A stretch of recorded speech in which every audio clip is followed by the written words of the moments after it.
Price Lord. கர்த்தருக்கு ஸ்தோத்திரம். இன்றைய நாளுக்கான வேத வார்த்தை ஏசாயாவின் தீர்க்கதரிசன புஸ்தகம் 43 அதிகாரம் 19 வசனம். இதோ நான் புதிய காரியத்தை செய்கிறேன்.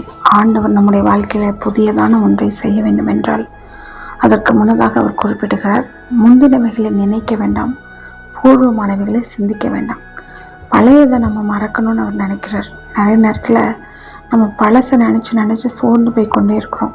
முந்தினது நினச்சி நம்ம அதையே யோசித்து கொண்டிருக்கிறோம். ஆனால் கர்த்தர் சொல்கிறார், அதையெல்லாம் நீ மறந்தாதான் நான் புதுசாக ஒன்று செய்ய முடியும்னு சொல்கிறார்.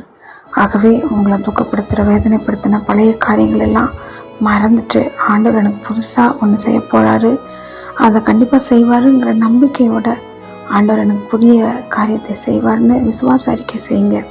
அவர் நிச்சயமாக ஒரு புதிய காரியத்தை உங்களுக்கு செய்ய போகிறார்.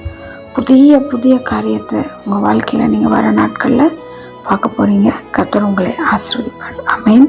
God bless you.